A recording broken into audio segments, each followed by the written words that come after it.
Hey now, welcome to the dirty side of the track, America's leading Formula One podcast. I'm Brian, that's Rob. It was the Chinese Grand Prix earlier today, sprint weekend. We'll talk all about it. We'll unpack it. There's a lot of highs and lows, I think, this weekend, but we'll get to that. How are you, Rob? Yeah, I'm really looking forward to you digging the highs out of this one. But I got some, baby. yeah, okay, yeah. I mean, we always say, right, they can't all be bangers, and the Chinese GP was not a banger. It had some parts. It's not the complete snooze fest. It's not an Abu Dhabi. It just, I know we're going to get there, but let me throw this out there right now. I put on threads. Are there two more disheartening words to hear in a race to make you realize what you're in for when you hear tire I management? knew that's what you were going to say. And it's just, and you hear it and you're like, oh no, the one stop's possible today, isn't it? More than that, everyone's going to go for it basically. And you just get into, we'll get there. I'm not Rob's ranting now. I'm going to save that for later. Well, if you're able to do a little preview, I'm going to do one too. You're going to want to hang around for Paul's race review. You're not going to Oh, want to miss it. this is insane. You're not going to want to miss it. And I've been grinning like an idiot all day since just hearing give that. people a feel for the layout of the episode so they'll know when that happens, roughly. Of course. We've got news and social as always to pick the best and biggest stories that we saw across the Tinterweb. Then we crack open Brian's video vault and see what he's been watching this week. And then we got the bumper crop of picking the bones out of the race weekend because, like Brian said, it was a sprint weekend. So we've got sprint quali and sprints and qualies and races and blah, blah, blah, blah. We'll then do our King of the Pits versus the Pits Awards. We'll fire up Pitlane Paul's review, which is an absolute cracker. Probably won't have fantasy stats just yet because that machine is still whirring like my old laptop. We used to have smoke coming out of it when I tried to edit these episodes. Last week it was better, but now with things that happened post-race, I think it broke the machine. Yeah, it's like the machine was done. There we go. I'm all done. Right. Question. How do you turn this thing back on? Yeah.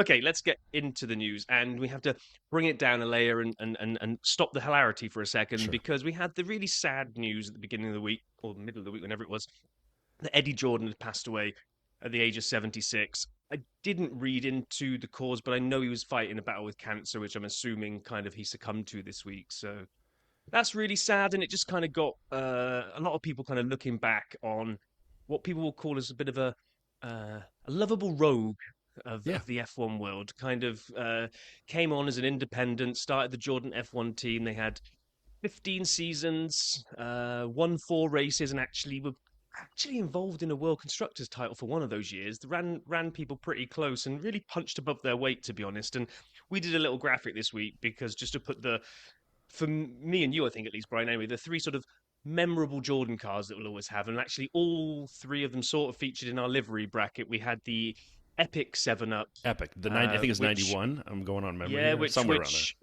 Which the great Michael Schumacher drove for a race until he, one thing Eddie Jordan didn't do was tie Schumacher down to a proper contract when he put him in that car, and Benetton came in and stole him from under his nose. But, he introduced Schumacher to the world of F1. We had the Bitten and Hisses Snake livery, the bright yellow one. Love that one. We had the Buzzing Hornets with the Hornet on the front. I mean, they just had some great looking cars. They just really, I really just enjoyed just him. I just thought he was, some people didn't like him, a bit outspoken, but I thought he was a quality dude on the paddock, to be honest. Yeah, I mean, he always had an opinion on everything, and there's nothing wrong with that as long as you kind of take it with a grain of salt. He loved motorsport and he loved F1, and I think we can all align on that. So rest in peace, Eddie. Thank you for your contributions to Formula One over the years. We're definitely better because of it. Second piece of news that I saw this week, there's conversation. Stefano Domenicali, the Formula One CEO, met with Thailand's prime minister, and I'm not going to give that name a try, and they talked about the government looking at commissioning a feasibility study into hosting a Grand Prix on a Bangkok street circuit in 2028 and beyond. Okay, timeout. Like, I'm all for more races or new places, but we have a race in Singapore. And if you go a little north of there, if you remember, in Malaysia, we have Sepang. So you go a little north of there, you're in Thailand. Why? Go back to Sepang. I like what happened to Sepang? No. See, Sepang is a really good proper circuit, whereas, like you just said, Bangkok is going to be Right. another street Street circuit. circuit. That's my point. That was Yeah, my second yeah. point. I mean, I love Thailand, and the idea of being in Bangkok sounds great. Not at a street circuit. We have enough. Every new course is a street circuit, and just the country south is Malaysia, and they have Sepang. Go dust that bad boy off and run Yeah, the race there. totally agree. Totally agree. I mean, Even though, at least the ones that are being talked about as potentials in Africa and South Africa are looking at proper tracks street again. So circuits. I think, yeah, no, I they mean, won't be real street circuits. Sorry, Yeah, excuse me. yeah, Yeah, real real circuits. circuits. Yeah. So, yeah, who knows? Now I'll let you hit this next one because this is your favorite I topic don't of all I'm time. so tired of this, and it highlighted in the race today. The flexi conversation won't go away. Again, this flexi bodywork, the front wings, the rear wings, the mini DRS in the rear wing, the load deflection tests. I haven't given a crap about this from the beginning. I still don't, but everyone's still talking about it. I will say this. When Charles had a little wing problem in the race, we'll get to this. I don't want to give too much away. I yelled at the TV, "He's got a flexi wing!" And I was by myself, and I found it hilarious. Yeah, I mean, you don't have to care about it, but you do understand the point Mm-hmm. why everyone's going after I do. McLaren, I right? do. They're I just do. trying to. I think what you've probably got is just too many people on the pit wall, and it happens every year to Every every year. team that looks like it's going to be dominating. They will just try to pick away and see what they can win. And sometimes it's frivolous things like, oh yeah, I don't like the look of that. That papaya's too orange. That's making them go faster.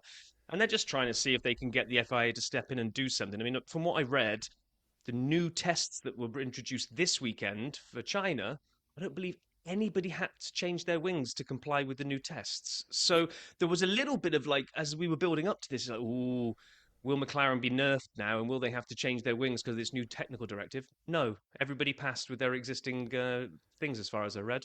Yeah, and it feels Next, like one of next. those. Exactly. It feels like last year, wasn't there the Red Bull third brake duct or something? There was some brake Oh, situation and everyone yeah. freaked out and it turned out to be nothing. I mean, the last time I remember challenges being brought or data being looked at, it was the 2019 Ferrari, and there was a fuel flow problem, Yeah, which legitimate. quietly went Yeah, away. But then their car stunk after that. So like yeah. that one mattered, and no one ever really like will tell us. Did Michael Jordan gamble on the NBA? Probably, but we'll never actually know if for what Ferrari actually did there. So anyway, on to you for this next last Oh, real news well, story. now in a little bit of maybe foreshadowing of how things were going to go for Ferrari this Oh boy. weekend. So a while back they introduced a new cap, and I didn't get it. I wanted to buy it when it came out, and it was kind of a sandblasted hat. I think it was the Vegas one from a Yeah, couple yeah. of years ago, I where it remember looked that. like it Yeah. had been in like the desert and it had been sandblasted. I thought it was a really cool cap, and I missed it, and now it's only available for ridiculous sums of money online if you can find it. So I got excited when they were bringing out this year's merch, and there's a new cap was dropping. I was fantastic. Then I saw it, and then so did the internet. And then the internet did what it does when things like this drop, and we tried to keep this child friendly, but the cap looks like some male got very excited looking at this cap. And that's pretty much all I'm going to leave it at. I It's like, mean, Floviz, more like Flow no. starts with a J and rhymes with Viz. All right. And on that bombshell, we're going to do one last news story. It's not important. Occasionally, Rob and I share like an anecdote from the day of the recording, the race, the weekend. I lost at something really important last night. I was in a 3.5-pound burrito eating competition. I had 12 minutes to try to get as much of it down as I could, and I was racing against my daughter's boyfriend. Oh, and he beat me. The 18-year-old kid, who would have known, could have Wow. beat. How did I lose? Yeah. After 8 minutes of gnawing on a steak burrito, my jaw was so tired. I'm like, I don't want to do this anymore. I just don't. So you wimped out and just No, I folded? kept eating, but I started eating the rice and stuff. There was also 1.5 pounds of rice and beans. So I just went, I'm like, I can't, the tortilla at this, and I got about a little over halfway done. So I ate a 1.75 pounds of burrito in 10 minutes. And I know it sounds, trust me, give it a try. I'm asking anyone out there, and I never want to have a steak burrito ever again, ever. Just try eating steak as fast as you can for 12 minutes. I wanted to throw up by the last bite. I'm like, oh. Anyway, so I lost, but I just wanted to share that I gave it a try. And if any of the dirty siders out there want to meet somewhere around the world, we can do some food eating competitions. You're welcome to kick my butt. But you're Brian buying versus food. Yeah, exactly. I had to pay full price for these things, so we're not doing that again. Anyway, on that, let's open up the video vault. So this week I was home and able to get my finger out and find some videos. First off, behind the scenes of the F1 opening titles on the Formula One channel. 13 minutes. Yeah, you can pass on this. Unless you're desperate. The highlight being, and again, I was kind of flicking around through it, but Franco Colapinto was there getting makeup done. Why would they get Colapinto set up for any of these things? Anyway, a series that I love, and I know Rob enjoys, but I have loved for a long time, the best reactions from the 2025 Australian Grand Prix on the P1 channel with Matt and Tommy. This used to be, best tweets, funniest tweets, and then it became internet's best reactions when they went to P1, and now it's the best reactions from. I love these. Matt is hilarious when he does these. It is great. Love him in general. Now, they've changed it a bit. It used to be a cycle of a lot of memes. Matt said this last season. He was going to change it up. Instead of having a lot of memes over and over again, it's like 10, and he discusses them in more detail. So I liked the quantity and the laughs before, and there's more quality but less, but it's still great, Matt. Thank you for doing that. The Australian GP 2025 highlights comedy on F1 Racing Lollipop Man channel, 6 minutes. I had to put this in the vault because this might be, and I've said this a few times about Lollipop Man, this might be the best Lollipop Man one ever. In the beginning, he tackles the Lewis Ferris Bueller storyline without actually hitting it too hard on you. You had to see, so for anyone who didn't see, Lewis impersonated the valet in the Ferris Bueller Day Off movie, and they overlaid that, cut the valet out and put Lewis in. And Lollipop Man takes that off and nails that, which Lewis nailed. So it was like so funny in my mind. It was so well done. And then there was a rabbit hole of stuff I won't get into from Australia because it's too old. Long Arm Valtteri is back, though. I just saw that, so we love Valtteri, and keep listening. We love Valtteri. He's back with the track tour of Shanghai with his bike and the camera, which makes him look like a long-armed thing. And finally, for Robert Vale, my friend, my podcast buddy, my British brother from another mother, Australia 001. That's the name of the video. That's the whole thing. It's on the Mick Schumacher channel. It is 9 minutes long. I think this is his first ever video on his new channel. Regardless whether it is or not, I hadn't seen one before. It's the Race of Champions in Sydney, but it's for Rob. Rob, this is for you. I don't do enough for you on this pod. That's for you, buddy. He's not been reading the script, though, has he? If it's his first video on his new channel, isn't it supposed to be 45 minutes long? Only Esty does that.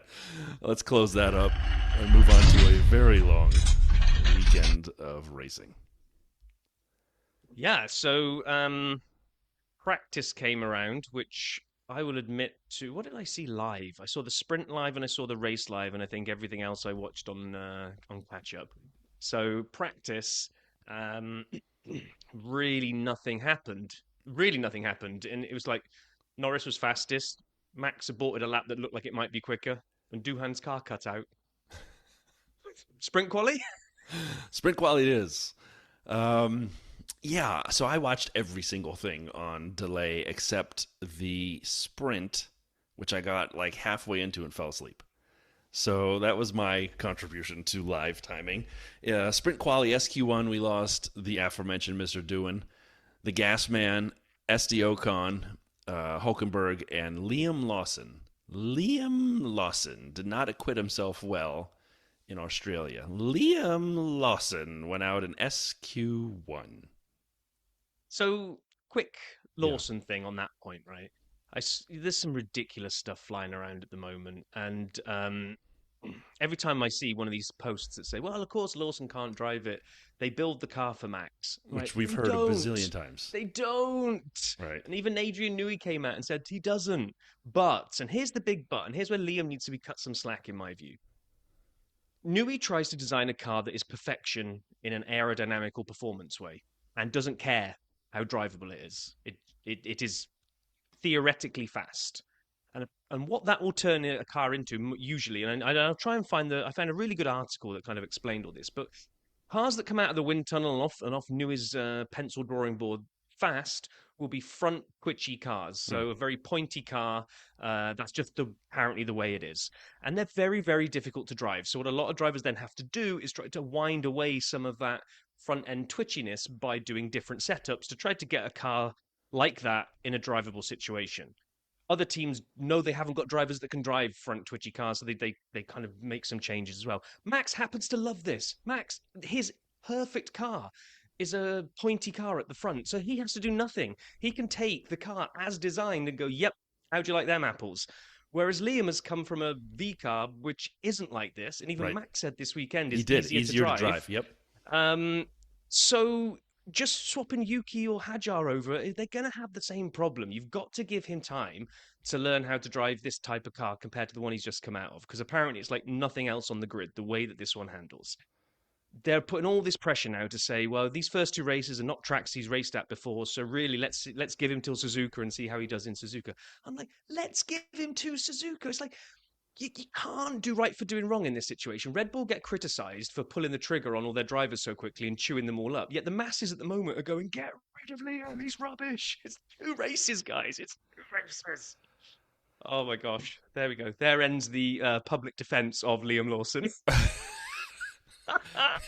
All right. And so moving on, in SQ2, we lost Fernando Alonso, Ali Behrman, Carlos Sainz, Gabriel Bortoleto, and Isaac Hajar. Anyone you'd like to take a few minutes to defend at this point on SQ2?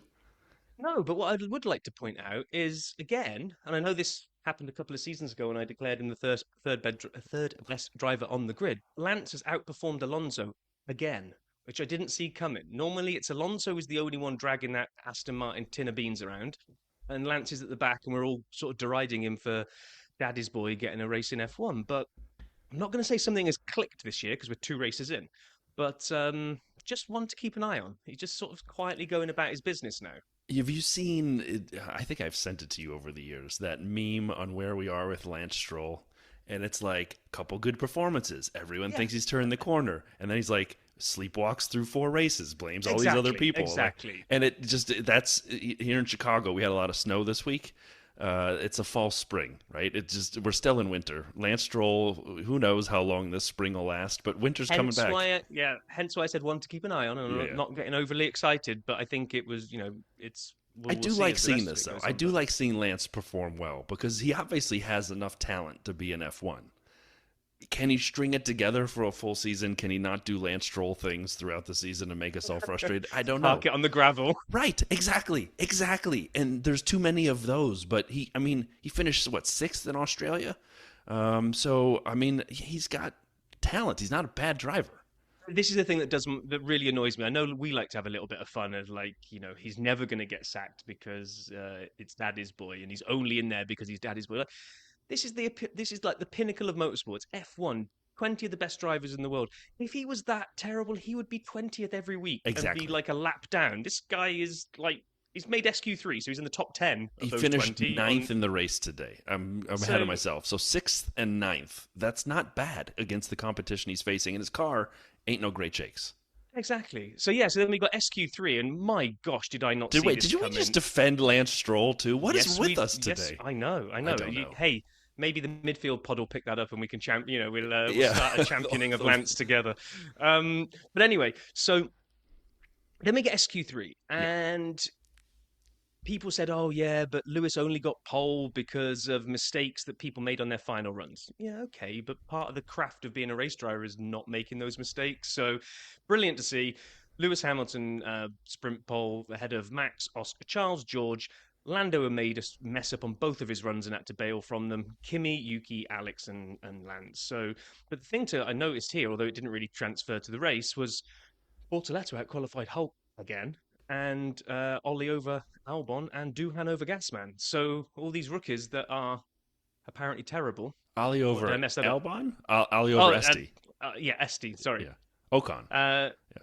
yeah, you know what I mean. I will just check in. Excited. Like he may have been over Albon, but Yeah, but just interesting to see how these rookies are getting on because obviously Australia didn't go well for a lot of them, where we really didn't get to see any performance whatsoever from them. So and because of the chaos of the rain, it was really hard to get a read on cars, on drivers, on the rookies. You could even say that last weekend when I was so hard on myself for saying Haas was terrible, maybe I was a little premature. We'll have to wait and see. Yeah. You've got to explain to me the first comment that you've written in the sprint.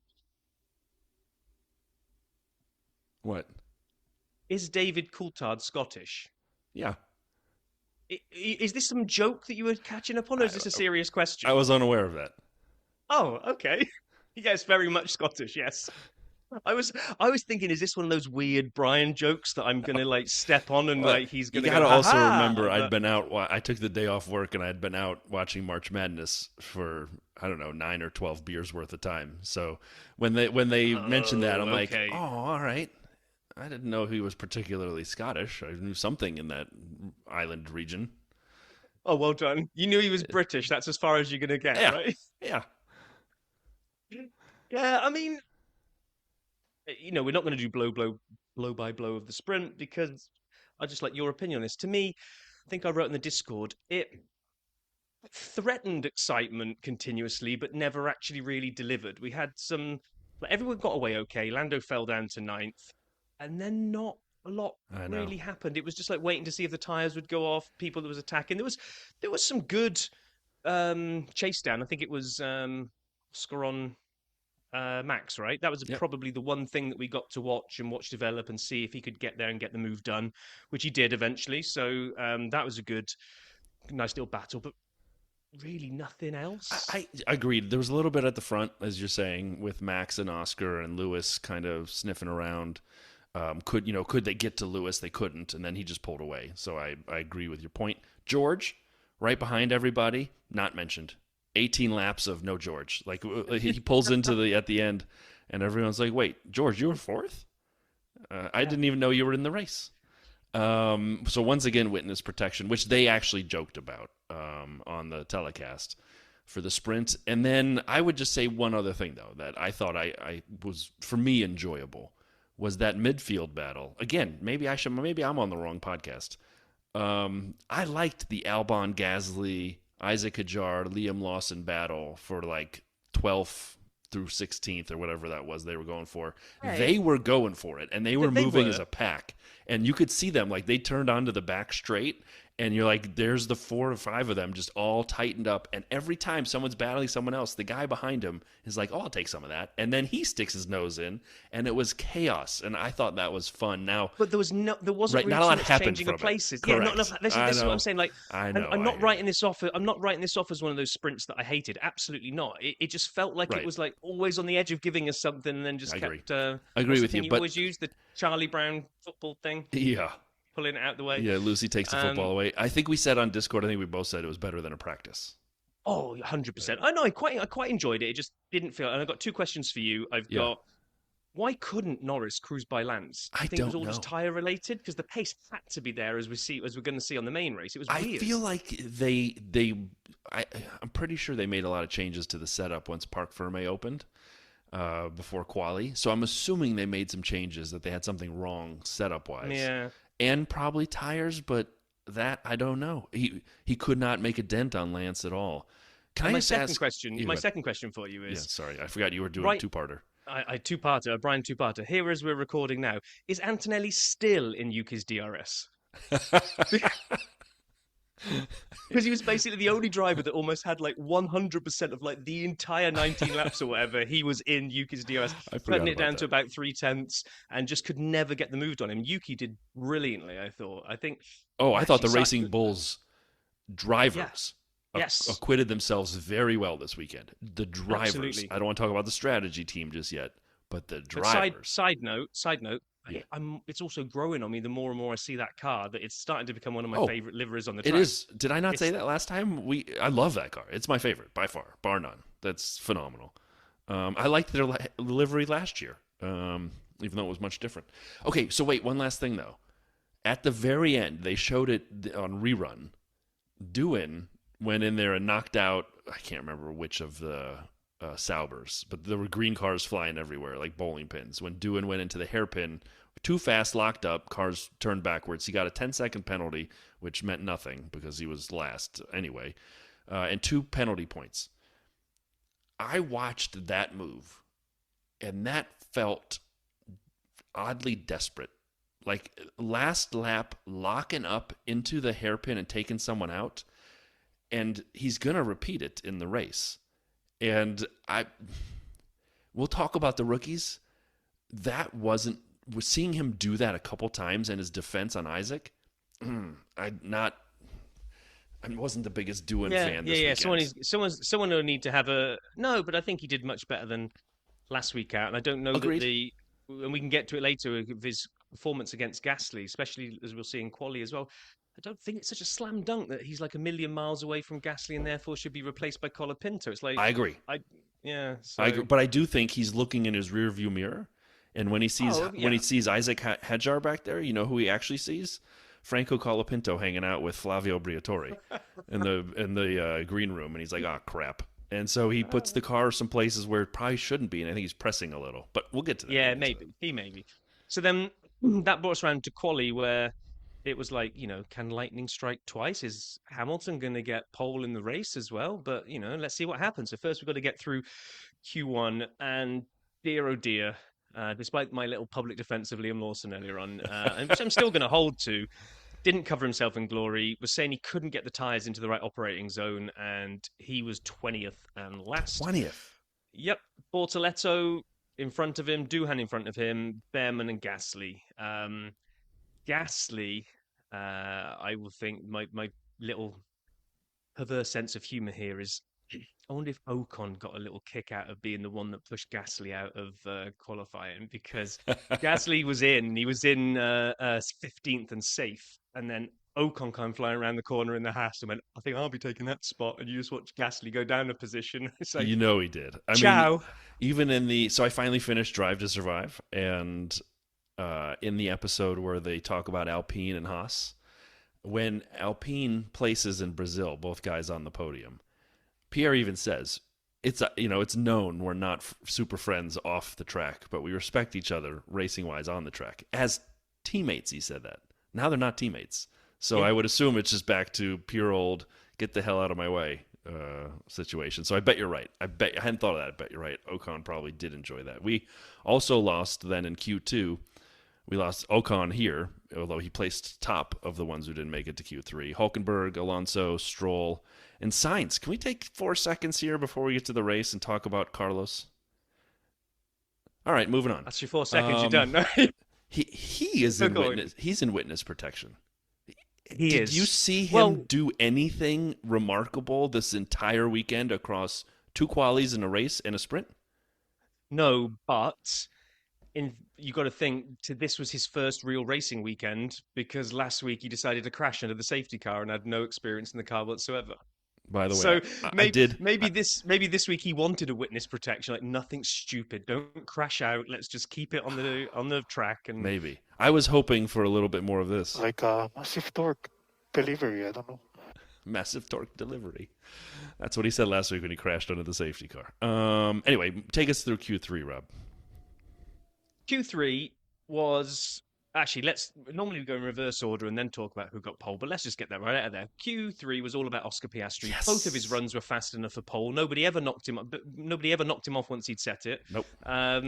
So just well done, Oscar. That was just absolutely brilliant. Russell came in second somehow. Like, Norris put an absolute flyer, and I thought, it's a McLaren lockout here. They'd already said in the commentary, and then, there's nobody really left out on track, and then somebody went, George Russell. And they were like, who? Witness protection is coming around the corner now. We haven't talked about him in a while. He just broke cover from witness to protection and just dropped it into second, which I think, was that the clip that Andy sent us to say that they called it the McLaren sandwich? Yes. I'm not sure if that's the. Oh, don't get us started there. Well, that was Alex Don't Jakes. get- Should we reach out to him directly and be like, "It's the sandwiches ain't named after the bread." Yeah, maybe. Max went and dropped it into fourth. Hamilton fifth. Leclerc sixth. Lejar seventh. Look at that. The Antonelli racing eighth. bulls. The car I looks know. fast. The drivers look fast. Maybe it's because they're so small, and they're more aerodynamic. Both of them very short, very light. And I know they put ballast in the car to get to a minimum amount of weight for the driver, but it's still got to be a benefit somehow of having very small drivers who are very fast. I mean, with the ballast, it's probably not, but okay. So rounding it out, Yuki ninth and Albon 10th. But yeah, Piastri's first ever pole. Congratulations! He was just on fire this week. I mean, sprint aside, he still came second. But exactly. But we didn't see the. We saw the pace. We saw a different side to him on race day, I think. Yeah. But Liam Lawson. I mean, I know you defended him strongly, and I want to give him time as well. But when your teammate's Max, and you purposely got rid of Checo, as Christian Horner did, because you need points from the second seat, and your driver is qualifying last on the road every week, or second to last, or in the not making it to Q2. And Max is driving the same car. I know he's had time. I know it suits his style. And I know all these other things we just said. Max is fourth, and the other driver's 20th. 2-0. And one's fourth. I mean, that's a big delta. And I get he needs time. But if in a few races' time he's still 18th or so, and Max is fourth or fifth or third, that seat's going to get a lot hotter than I think we gave it credit for. Yeah, I think you're probably right. I mean, it's also a showing of just how tight the grid is becoming now. I mean, if we look at last this, year right? the regs. Yep. So Max in Q1 was a 131.4. Liam got knocked out and finished dead last on a 132.1, 6/10. 6/10 in his lap. I mean, we've seen in previous years, so there's been over a second between the spread of the field. So for Max, 6/10 on Max Verstappen.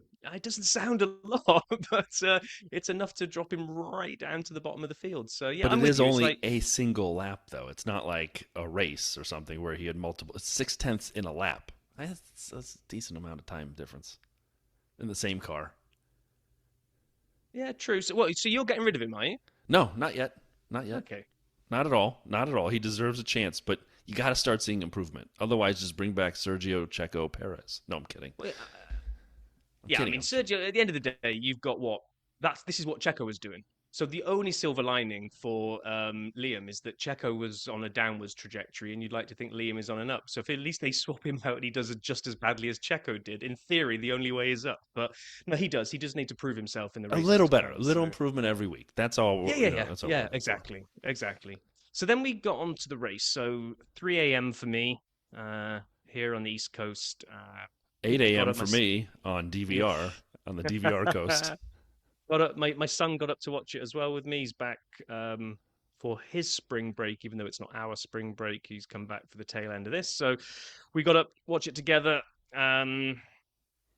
Probably could have gone to sleep after about 3 laps in. But anyway, Come on, Leo.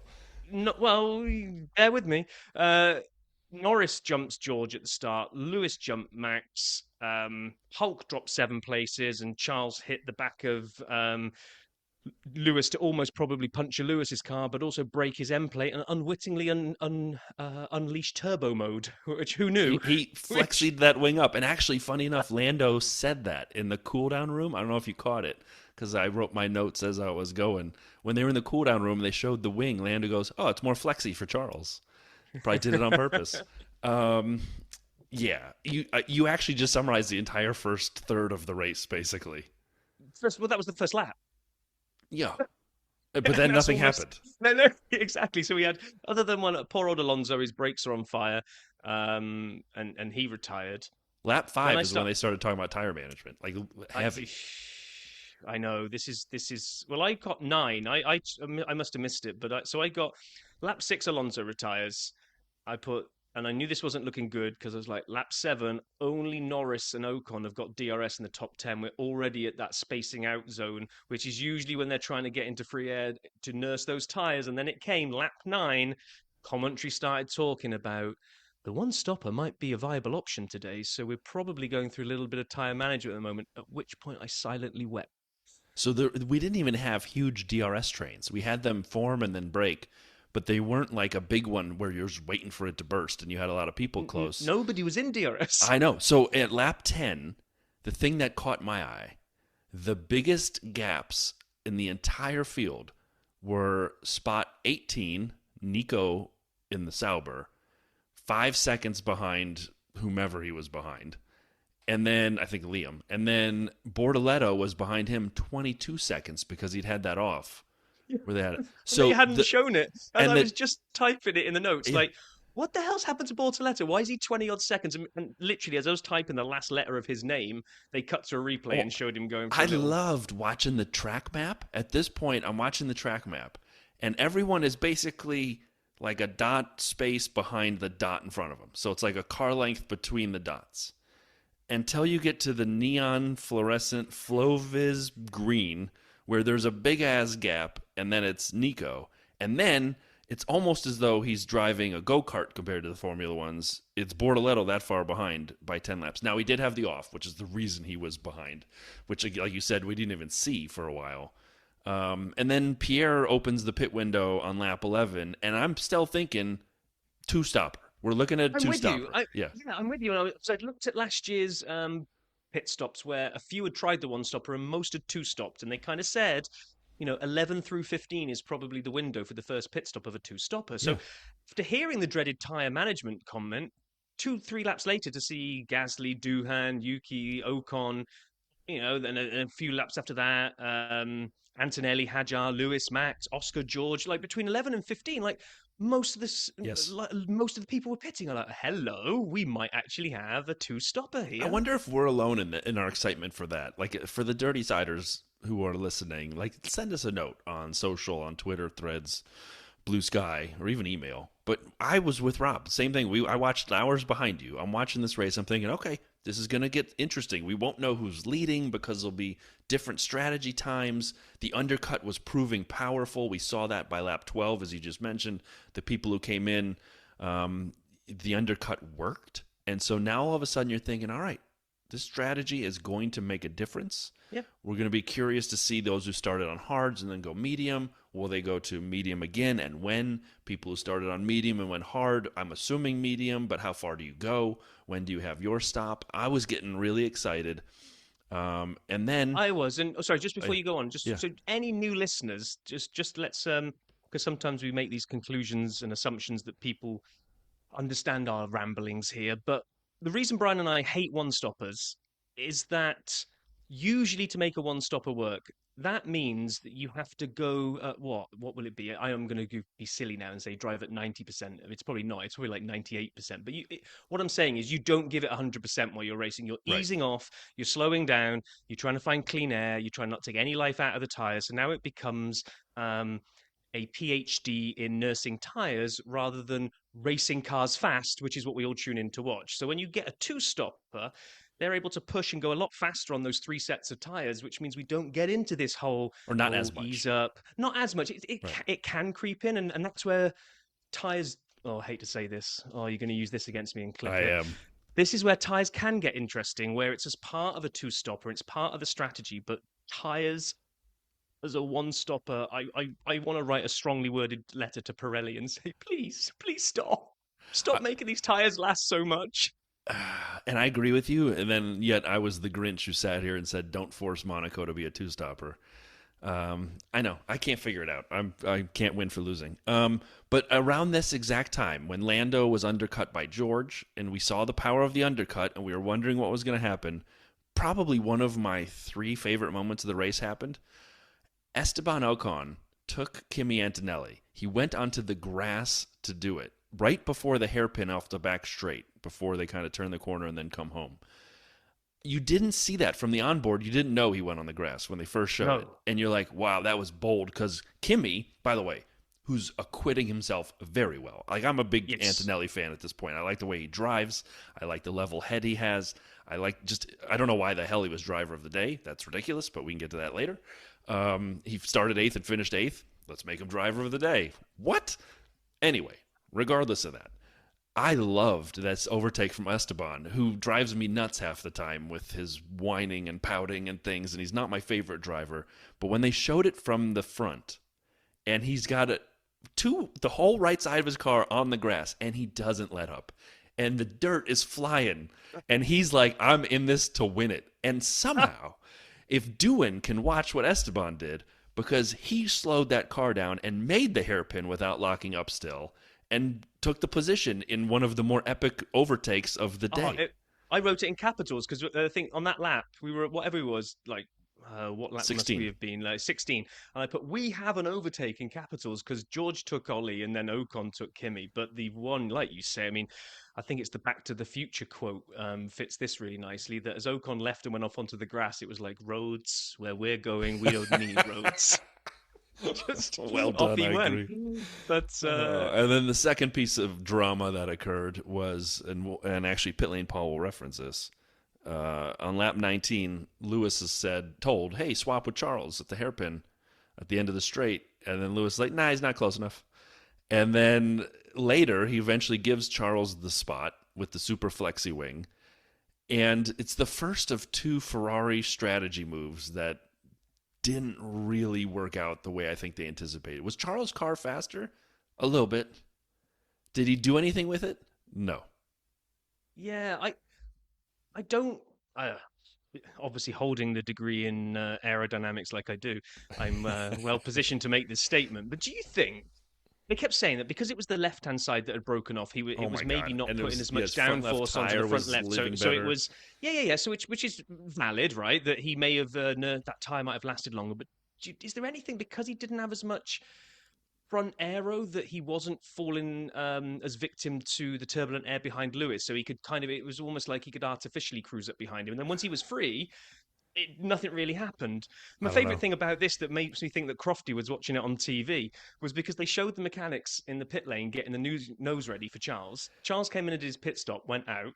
Crofty then makes this line, oh, Charles there sporting a brand new shiny nose. And I'm looking at it thinking, no, that end plate's still missing, Crofty. What are you talking about? And then it took somebody, was it Karun or whoever it was from the kind of the pits, to kind of go, no, he didn't change it. He was stationary for 2.8 seconds or whatever it was. So good old Crofty must have fallen asleep as well. But then you started looking at this and thinking, oh, the one stop's on here, isn't it? And George again. Yeah, George gets on there early, and he says this could be a one-stopper, which is what he did last year a couple times, right? Didn't he do it in Spa?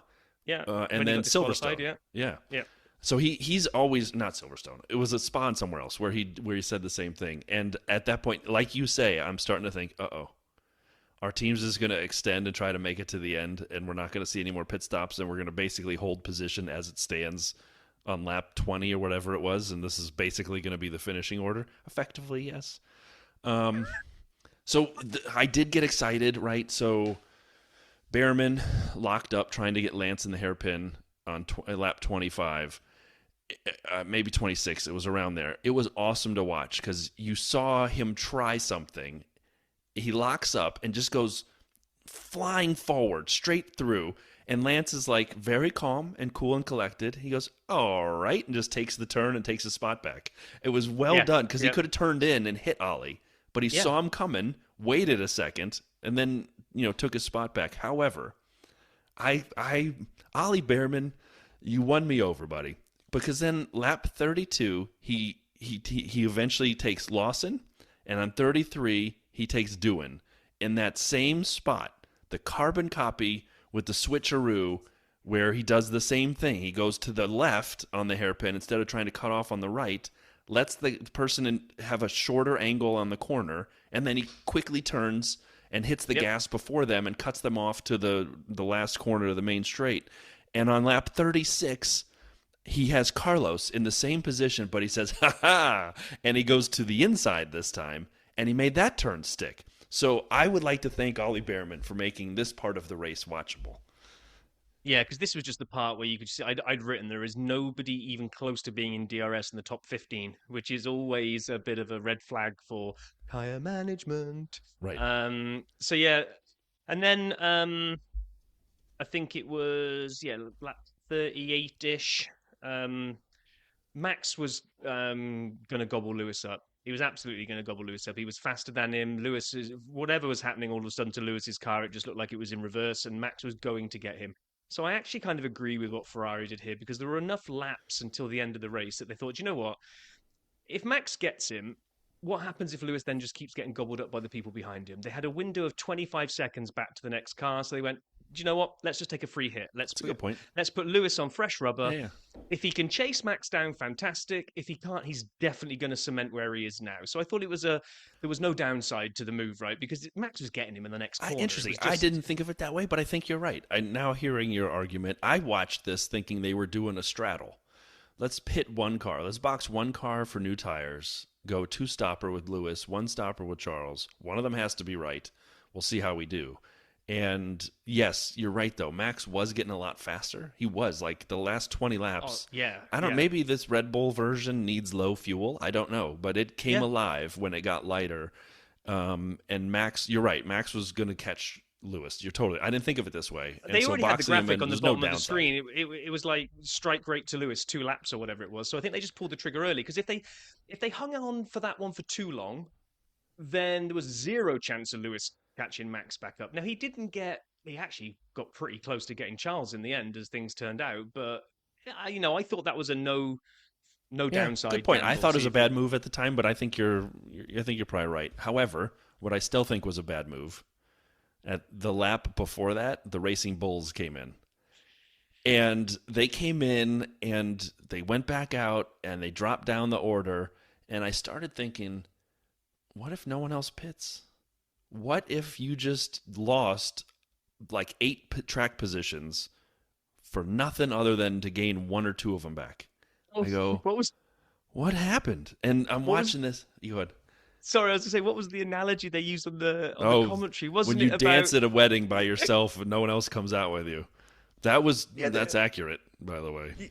Yeah, I mean, it was like they assumed, I think, that only a few were going to try the 1-stopper, and of course, the vast majority of the midfield were going to do 2 stops, and then they'll get all their spots back again, and it never happened, and they just. I knew what you were foreshadowing at the beginning when you said, shout out to the V-carb drivers, but maybe not the strategy, because, I mean, were they just not watching what was going on? I don't know. Were they just focused on their own race plan that they just maybe they didn't look at how the other tires, how the hard tires were performing for people who went out on the hards. Maybe they didn't see what other people had shifted to, and I don't know. I don't know, but they had their own little simulator going. Unfortunately, it was on an Etch-a-Sketch, and then. As we kind of kept watching this, I just don't understand. Like, it all fell apart, right, at this point. Yuki finally got one person after all this. He got Jack Doohan back. He's going to have to make some passes to make this worthwhile. Charles, who was getting real saucy on the radio, real saucy. They said, Charles, we're losing time in turn 2. Try less curb. His answer, nope. Yeah, how'd that work out for you, Charles? You got caught by Max. Oh my God! And then when he had Max under, like, right behind him, this later on in the race, under his tail right there, and Max is going to take him. His Brian Bozzi or whatever, he gives him the announcement. Well, you're losing time here, here, and here. And Charles goes, I heard 15 times already about this. I know. I'm like, dang, man. I think basically Charles is still working on this. Let's add that to the words of wisdom. Did that say? Let's add that to the words of wisdom. Oh, okay, yeah, I did. It's hard to. Let's add that to the words of wisdom. Yeah. Yes. Okay. Yes. It's hard without the on-screen text. Yeah. If you'd like the full water one, I have that too, but we'll save that for another day. But and then this was hilarious, because we didn't see what happened. We just saw suddenly Yuki with oh my God, wing just hanging off. I was like, whoa, he's had to come in together with someone. And then we saw the replay, and it just had enough. It was bored of this race, and it just. It made a bid for freedom. Just never seen anything like it. Just under the load, the front wing just went, I'm done. You know that gnat that in the infield that farts and used to mess up the Mercedes? It hit the wing of the Racing Bulls. By the way, But what remember was Yuki had the DRS problem in Baku years ago where the wing Yes. broke and they gaffer taped it together? That's the word you guys would use? I would use duct tape. Yes, duct Yeah. tape, yeah. They should have just But what duct was taped this funny- thing together. Exactly. What was funny about this is that after we'd seen the replay and they'd worked out there hadn't been any coming together, it was this point my son woke up. He'd been asleep for about 15 laps. I mean, he just missed all of this, and he saw Yuki's car. He's like, "Oh my gosh!" He said, "When did he hit someone?" I'm like, "You've been sleeping, haven't you?" To which you get the natural kid reaction, "No, I haven't." If pretty sure you have been because we just found out what happened to Yuki's front wing. He was like, "Oh, okay, yeah, you got me." So can we... Talking to people getting people, Yeah. Max, like you say, put that move on Charles. By the way, that was a brilliant overtake. So Not in any good. of the spaces we'd seen it anywhere else. I mean, that was he played Charles like a glove puppet. He got him all positioned. That overtake, as they used to say on the commentary, started 5 corners earlier. At least. I mean, that was just positioning him and then just see ya. I loved it. I thought that was lap 53. That was my last real note. But I want to go back to one other thing on the Racing Bulls. Okay. We didn't talk about this. I referenced it. So Isaac is going around the outside of Doohan at like lap 46 or something. And Doohan once again does what he did at the end of the sprint where he comes down to the hairpin off the back straight and just locks up like a lunatic and goes flying forward. Instead of hitting someone this time like he did with the Saubers, Isaac this time just stays on the outside and did an amazing job. I know there were different points in time where people highlighted his Monaco move when F2, where he came on the guy in the tunnel who wasn't moving and jinked around and saved everyone's day. He did an amazing job watching Doohan fly next to him and realize this guy's out of control. I got nowhere to go. He went off the track to save his car, his race, and Doohan got that penalty. I actually would say the bigger problem was 2 laps later, same place, Doohan brakes super late, and Isaac goes to the inside, and Doohan reacts to that. He waits until Isaac makes his move, and then he goes to the inside, but he's already starting to brake effectively. It was close to the braking zone. That was a very, very, very late move, and Yep. I thought Doohan, again, did not acquit himself particularly well doing moves like that were over the line in my mind. And like I said, I think he looked in the mirror and he saw a Racing Bull behind him, but what he was thinking was Colapinto and Briatore in the hospitality hanging out. Quick question on that. Has Hadjar tidied up his act and he's just very focused and stayed quiet, which is why we didn't hear any radio messages after the Doohan incidents? Or was it so profanity-ridden that the broadcasters made the decision just don't even try to do this? There's nothing usable, and he's just going to get fined if we do this. Yeah, but here's the whole radio message. All right, we didn't learn anything from that. Yeah, maybe, probably, I don't know. I hope he doesn't lose that fire, but you got to kind of keep it under control. The only other thing I had, Rob, towards the end of this race was Lando's brake pedal, which at first I wrote off as not a big deal, but then when they were having him manage it the last lap and a half, I'm thinking, oh my God, we may have a problem here. And this is where the internet... the internet can be a wonderful place, but sometimes it just gets really toxic for no reason whatsoever. I saw a whole bunch of comments of Lando. Lando deserves to DNF now because he's not listening to his race engineer. His race engineer is telling him to get off the brake. It's starting to become critical, and Lando's still putting in fast times. He's an idiot, and he deserves to DNF now. And I'm thinking, okay, for me, again, the former professional F1 driver, Right. there's 2 sides to this coin. I can imagine there is Lando that is not wanting to lose position, but also, even if he's trying to save his brakes, he still needs to actually stop when he gets to the hairpin. He can't just take his foot off the accelerator and just try to cruise around every corner without using the brake pedal. The guy still has to use quite a lot of brake on each lap. So what I'm imagining is the engineer is looking at all the telemetry and going, oh my God, this is going to blow up any minute. So he's just almost out of desperation on the radio going, yeah, this is critical, Lando. Try not to use too much brake. And Lando's like, I'm really trying not to, but I do have to slow down from 200 miles an hour every now and again. So I just think it was one of those... 210 on that back straight into the hairpin. That's a real serious braking zone. Exactly. Yeah. So I don't think Lando's ignoring orders and going after Oscar for the win. No. I mean, that thing, George reeled him in down to a second and a half as they crossed the line. Yeah, and he even said in the post-race interview, Lando did, that that's the one thing he doesn't like is when he worries about, can I stop? He's like, I have nightmares about brakes, about not being able to stop. He's right. I mean, in a road car, that's the same situation. I'd much rather not be able to go than not be able to stop. Because if you're, no one's ever died from not being able to go, but a Swift going from 100 to 0 with no time, that's a big problem. And so if you can't brake to avoid things, that was probably giving all the McLaren fans out there heart palpitations, wanting to know whether or not this brake pedal was going to give up before the end of the race. It didn't. So Oscar didn't put a foot wrong, led from start to finish, basically, apart from when he pitted. Just very mature drive from Oscar. He takes the win. Lando nurses the brake pedal into second. Somebody whose name is redacted, because I believe they're in witness protection, came in third. Sharpied out Mercedes driver, number 63, yeah. We don't know. And then here's where things get a little different. So I'm going to read out as I saw it and as I went to bed, believing things had happened. So Max, Charles, Lewis, Ocon, Kimi, Alex, and Ollie. So well done, Ollie, for getting a point.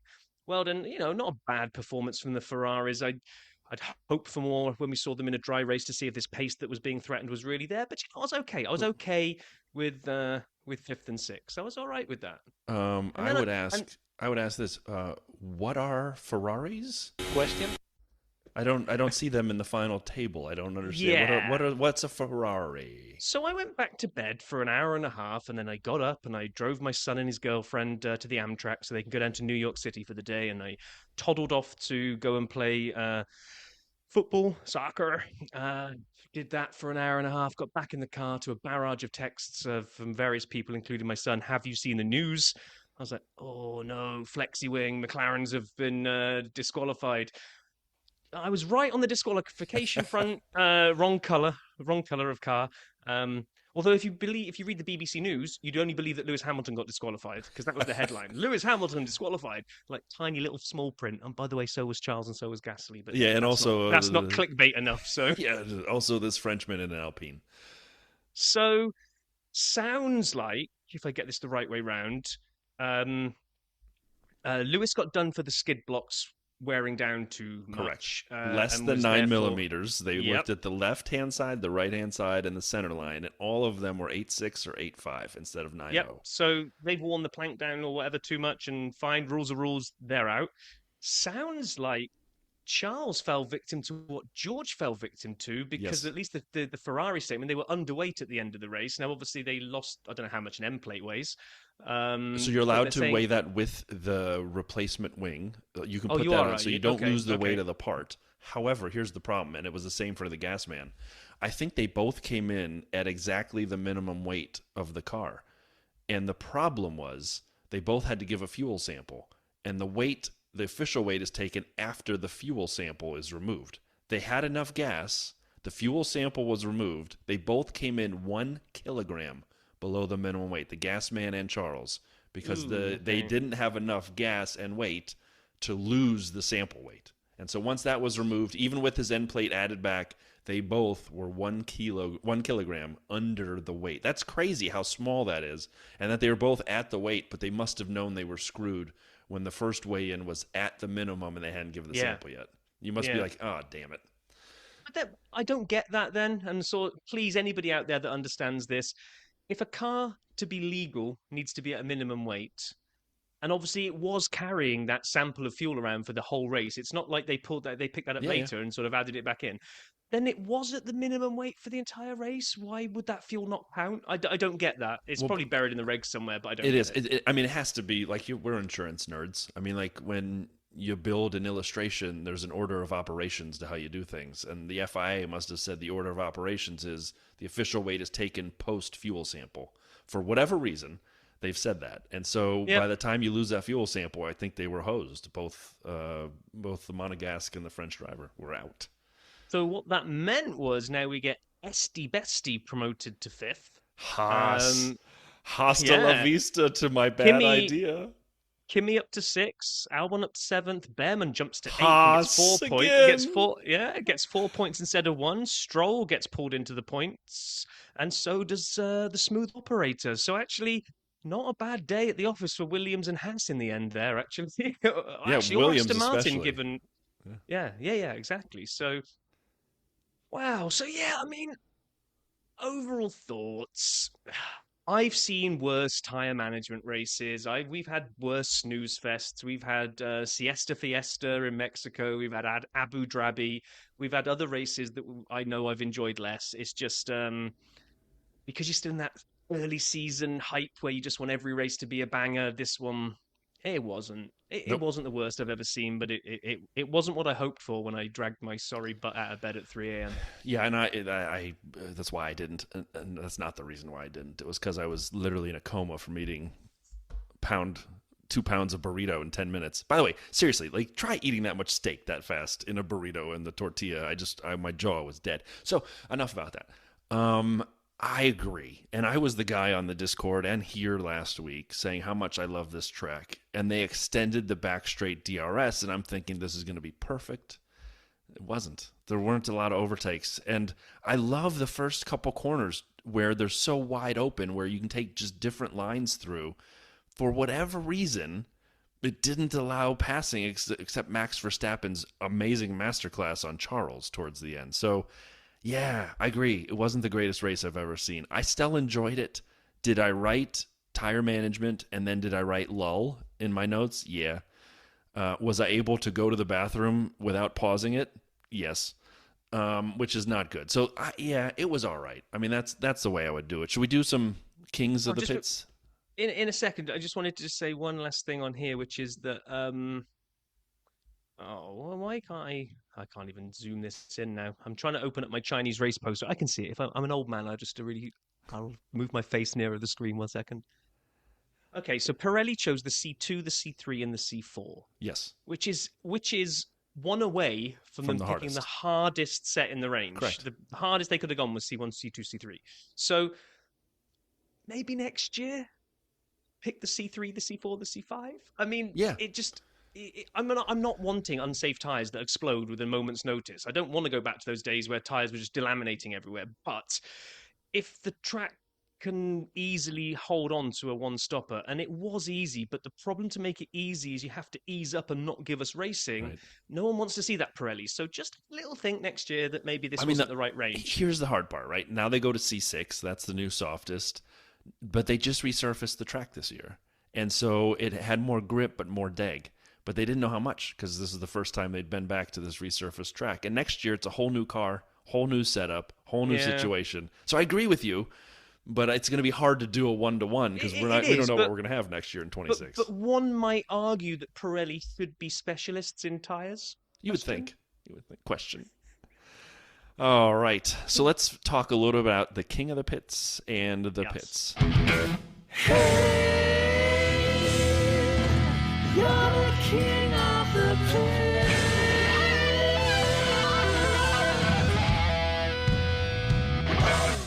Yeah. What do you got, Rob? Who's your king of the pits this week? I'm going to use your style of naming convention. My king of the pits is Oscar F. Piastri. Yeah, I got to agree. I got to agree with you. Oscar F. Piastri did not put a foot wrong. When you think of a level-headed guy who, when he got pole position, he even said, I just had a little shout in my helmet, but I didn't want you to have to listen to it. Wow. I mean, good for you, Oscar. Yeah, he did nothing wrong. He just nailed it from Qualy onwards. And even in the sprint, he did fine. But Qualy onwards, he just was a machine. He was an F1 robot sent from the future to show us how it's supposed to be done. And if anybody thought he might have nerves on how do you lead your first ever F1 race away from the front as pole sitter, and yes, he's had pole in sprints before, but this is his first Grand Prix in pole. Didn't show, nailed it into the first corner, let everyone else fight behind them, and as they were all tripping over each other, he got out of Lando's DRS and never looked back. He's just gone. Can I give an honorable mention to George? Does it just feel like exactly? Does it just feel like the whole season now, two races, and a sprint? He's always just either at the end of the podium or right off the podium, and always hanging around there. And he hasn't made a lot of mistakes either. He's seemingly getting the most out of that car and just doing the best he can. He finished second in Qualy, and yes, he didn't have the pace of the McLaren that Lando had in open space, he still finished third. I mean, I don't know. I'm giving him a little honorable mention if that's... Yeah, no. I think it's deserved. I think, that Mercedes is just... I don't even know how to describe it. Maybe if George is in witness protection, Mercedes is a stealth car, because it doesn't look to be particularly fast, but it doesn't appear at the moment to be the Nat Fart car that they don't know what they can get out More of it. stable. And if they just keep quietly doing podium after podium after podium, they're going to be in with a shout. They just, they've scored good points this week. Kim is, I know it took disqualifications to get him up there, but they got a good round of hits. That's what's coming next. Good round of points. So let's talk about the pits. You're the pits. All right, so you went first on King. I'll go first here. This is a hard one because I kind of want to say Liam Lawson because his weekend was terrible all the way through, except he did finish 12th. Yes, it required 3 DQs post facto, but he was ahead of Doohan, Bortoletto, Hulkenberg, Yuki with the wing problem. So, I could easily go for Lawson. Part of me could also go for Doohan, who just seems to be overdriving the car a little, and he's showing talent, right? So, can we just all get off the he shouldn't be in the seat and give it to Colapinto and he's only got 5 races? That's ridiculous. He's obviously showing talent, but he's also, I think, pressing it a little. And we've seen a lot of drivers do this at different teams, sometimes on Saturdays, knowing they don't have race pace, and they try to overdo qualifying, and it just doesn't work. Charles, by the way, has been guilty of that years ago. So, yeah, I'm going to give it to Liam, even though I think Jack is my honorable mention, and I know we don't do honorable mentions, and I'm just starting that today because I can never make a friggin' decision. I'm giving it to Liam. I'm giving it to the V-Carb strategy team. Laurent Mekies and his whole team. They just completely hosed those two. They were feisty. They were fun to watch. If anybody was going to be putting the overtakes on, it was those two. And I just felt they really dropped the ball there. I mean, yes, it's fine to be really laser focused. I mean, maybe the tyres weren't going to work on their car and they couldn't have made a one-stop work. Maybe that's what they knew and they were just hoping for it. But it just didn't look like that. It looked like they almost got caught out. They just sort of went, it's going to go up to the Haas garage. Excuse me. Hello. Is anybody in there? Are you going to be coming in for a second stop? No, you're not. No. Okay. I'll be back in a minute. I'm just going to go down to the Williams garage. Hey guys, what's your thoughts on a 2-stopper? No. Oh. Okay. Whoops. Oh, Yeah, but who so that's cares who what gets it we for me. think? Maybe we should hear from the experts, and by experts I mean multiple people, not just one. And you're about to see why. Here. Or here. Here. Why? Yeah, here, exactly. Hear, see, think, feel, smell. Here is Pitlane Paul.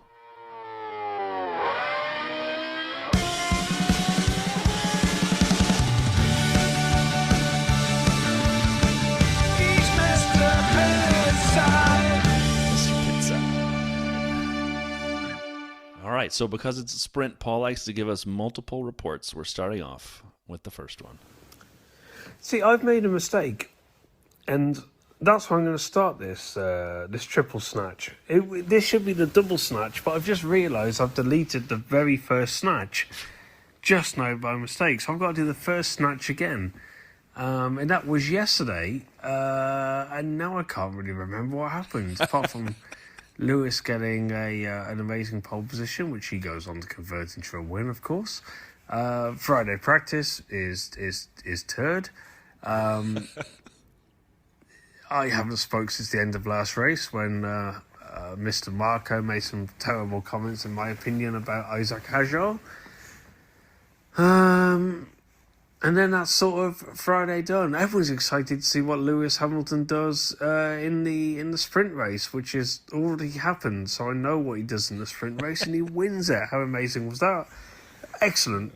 Anyone in the world is a Lewis Hamilton fan at the moment if you don't watch Drive to Survive. If you watch Drive to Survive or you're basically a moron, then you're going to not like Lewis Hamilton because you're going to have an opinion of him which isn't actually correct, and all you're going to want to do is watch him fail at Ferrari. So for Lewis Hamilton to not fail at Ferrari has been absolutely fantastic, as Gary Barlow would say. And for those of you who don't know who Gary Barlow is, well, I can't blame you. Anyway, I'm rabbiting. Sorry, Paul. Right, so that was Friday done. I've sort of covered Saturday, really, by saying Lewis wins. I've ruined that. sprint race, was it good? I think it was good. I think the DRS was annoying, but good. I was sort of having a conversation earlier if the DRS should be slightly longer, but then I think you're just going to get overtakes done not going into that big hairpin at the end of the back straight. So I don't think it really works if you make it longer. So I'm actually quite happy. I thought it was a very good sprint race, and I was interested how the tyres dropped off. And I know the Sapman is a massive tyre fan. So on this very second snatch, which never become a second snatch because the first snatch was deleted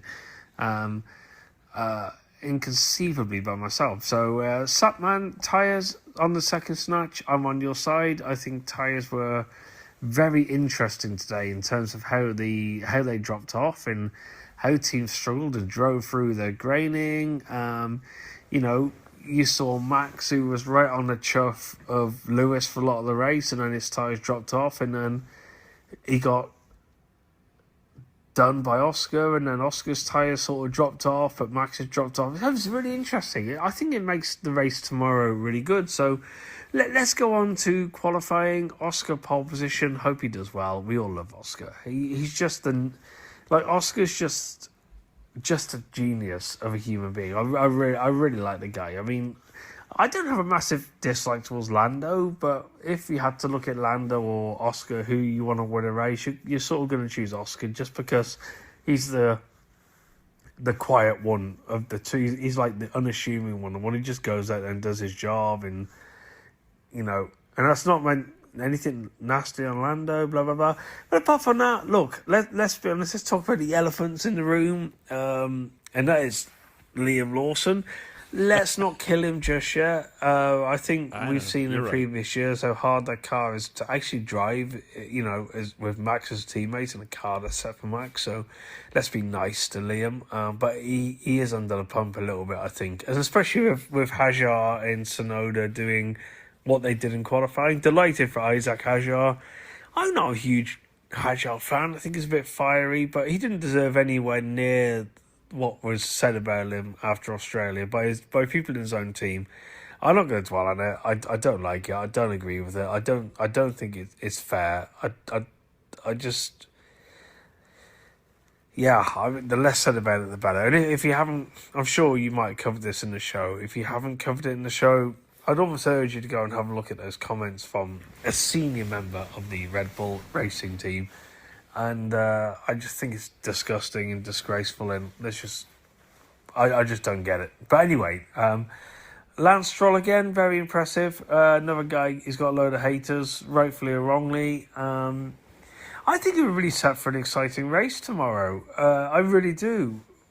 I want Oscar to convert it into a win, because I like the guy, but on the second snatch, I'm going to sign out because I'm going to go to bed now, and I'm going to wake up delighted to be flying home from China. I don't dislike China as such. The internet doesn't work here. You can't flick through Instagram, and TikTok's a no-go. Apart from that, they do good rice. Sayonara. Wait, TikTok's a no-go in China? But isn't that the reason we almost banned it here in America, because of China? Because it's owned by the Chinese, I right. believe. But you can't use it where it's owned? No. And the other thing is because he texted us and sort of said, I've tried to email this to you twice and just no traffic will get out at all. So he's going to try WhatsApp instead. So thankfully that works. Just before you play the second one. Yes. I did see the comments about Hajar. I just thought, we don't like to give that kind of, let's be honest, crap airtime. So if folk want to go and see what was said about Hajar, feel free to go look it up. But we ain't going to give it the airtime here because, like Paul said, it's just it's ridiculous. Not right. Yeah. I already was an Anthony Hamilton fan. I didn't know you could be a fan of a driver's father. Now I may have to make T-shirts. Okay, so on to the fantastic finish here for Pitlane Paul and a special guest. Hey now, that's the last and final snatch of the weekend. On the way to the airport now, so we've left the circuit. And that was the Chinese Grand Prix, and it was a bit disappointing, if I'm being honest. I didn't really get overly excited by it. Oscar probably, I think, will win the championship, and he proved why. Yeah, it could be one of them seasons with McLaren just dominating, but Solid for George. And what else really happened? Well, Jack Doohan decided he was going to be basically a thug. Yep. And then, it was sort of like Ferrari. They looked a lot quicker without a front wing, which is interesting. But on the whole, it was... when they were talking about rain at the end, I was sort of hoping for that just to spice it up a little bit. But apart from that, overly exciting, was it? But good for Oscar, good for McLaren, good for Ferrari, I guess. They did quite well. What else? Anything else? Yeah, it was nice to see the improvement at Sauber with the driver changes they made for this season. So big performance gained from last year. Oh, no. I actually think Charles and Lewis will have an interesting debrief with the driver swap and the strategy call for Lewis. But apart from that, not much going on. No. Well, I guess over and out. Oh, see you in Japan. Special guests. Hold on, Rob. This is Valtteri Bottas, and you're listening to the dirty side of the track. Can we claim he's been on the show twice now? Can we? Yes, we just did. I was grinning like an idiot when I listened to that earlier on. I was driving back from football practice, and I was like, let me just make sure it works on the WhatsApp rather than the email. And when I heard that at the end, that was fantastic and an unexpected bonus. So, right, before we head off into... Thank you, Valtteri, and thank you, Paul. Oh, yes, well, that's where I was going, but okay. Just making sure. You're going to wrap up the weekend with some stats, but first we've got to get the Rob versus Brian casino I game forgot. update. Yeah. I know, yeah. Okay. I always forget. The roulette table landed on ball number 8. We had to predict who would finish 8th. Brian went for Liam Lawson. He ended up 12th, so I was only 4 away. Well, you did better than I did, although we still both get no points because we didn't get. We agreed last time out that we would say close but no cigar doesn't win. Oh, I thought it was we DNFs both had didn't count. Okay, whatever. Well, last week we both had a no point for Lewis and Oscar in 4th, so I'm just followed suit from this week. Okay. I had Fernando, so at least your guy actually finished the race. He did? Yeah, all right. Whatever the rules are, I'm fine. Okay, Blackjack, can we hit 21? Brian hit a fantastic 15 points last week, and I had 4, so Brian won last week's hand of Blackjack. This week, Brian had Charles and Liam, which means he 0. ended up on 0, so only a 0 or a bust for Rob. As if any points are scored by Rob, then I could win this week's hand. I had Max, who got 12 points. I had another driver in my pairing who also scored points. Was it too many? No, it was Kimi Antonelli, 8 points, 20. Are you kidding me? You got a 20? I'm happy for you. I got a 20. I don't even mind so losing if you nailed a 20. That's unbelievable. That was brilliant. Right. You sure you don't want to hit for another card? Would you like to take another driver question? Yeah, I would have taken Oliver Behrman to take his point, and the DQs would have brought him up and they'd gone bust. Yeah. Anyway, the slot machines. Where does Jack Doohan finish in our lucky sevens? I guessed first and said... you guessed first and said 18, so I went above you and said 17. I mean, I took everything above that, so I got that for the 13. 3-card poker. Last week you got a run of 2, but not in the right order, but that beat me because I didn't get anything. This week you've done it again in terms of run of 2, but not in the right order. You had Yuki, Lance, and Ollie, and I think Yuki and Lance finished, but not in that order. I think it was Lance, Yuki, or was it Lance, Ollie? It was Ollie, Lance.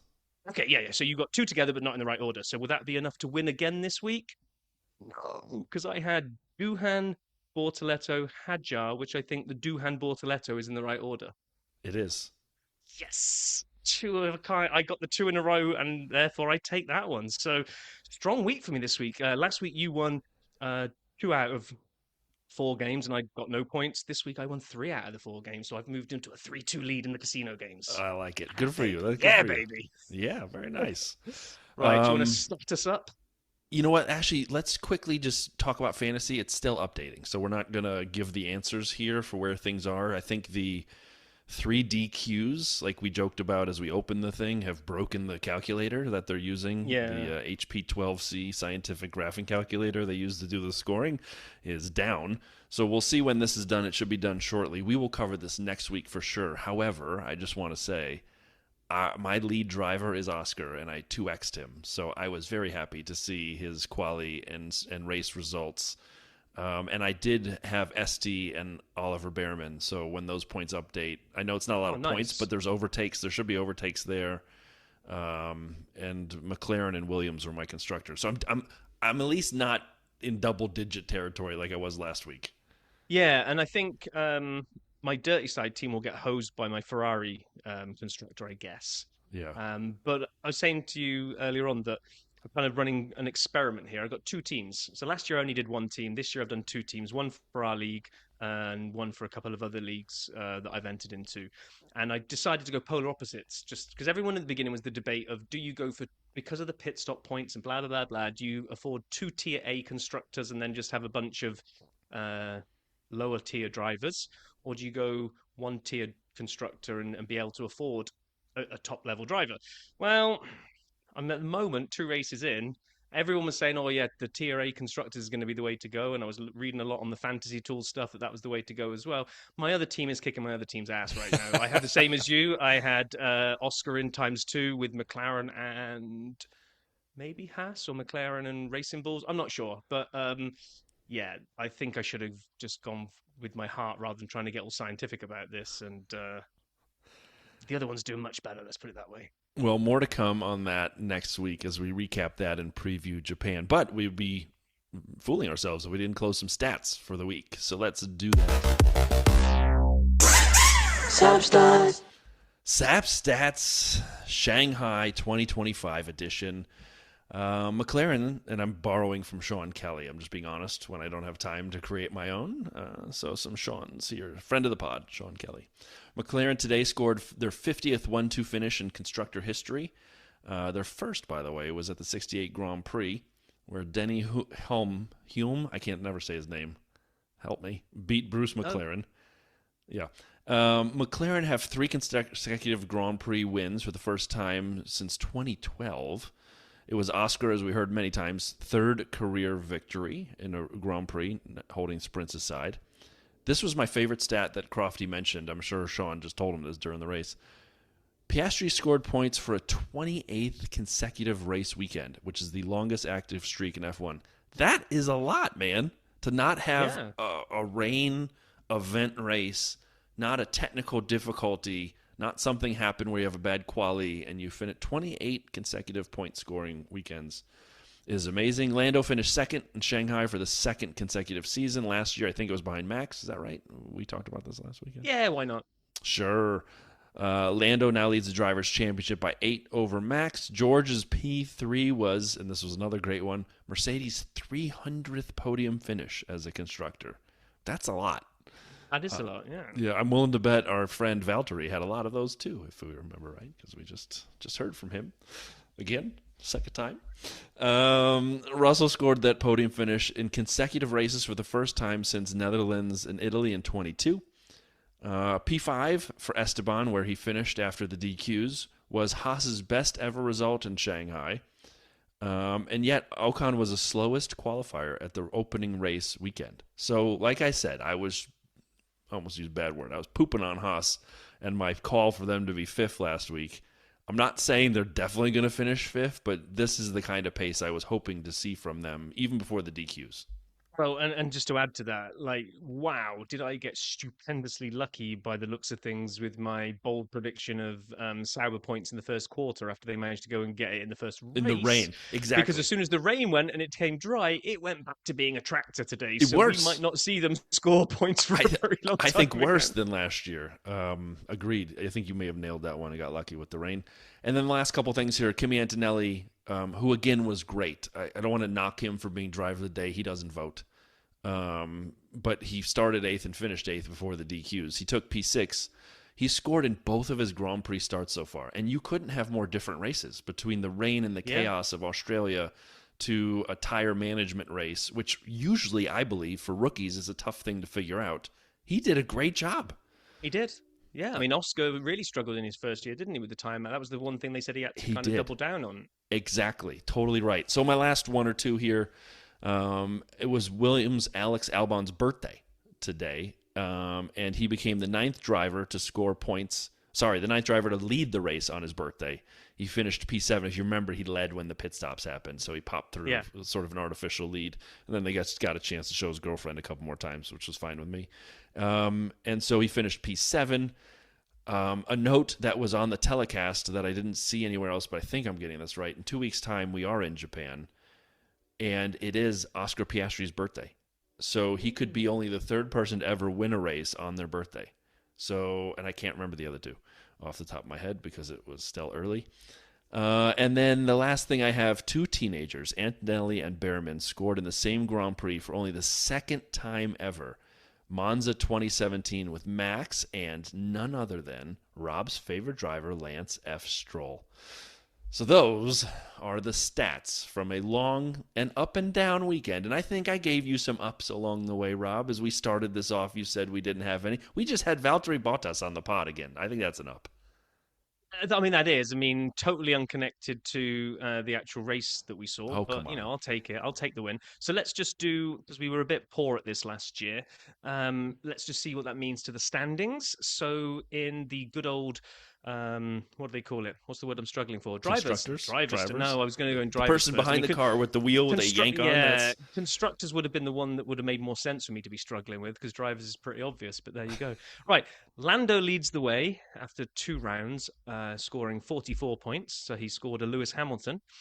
Second is Max Verstappen with 36. Witness protection redacted on 35 points in third. Oscar Piastri, 34 points. And then how far should we go down? Let's do the top 10. We got Kimi, Alex, Esti Besti, Lance F. Stroll. We're tied on points with Esti Besti, actually.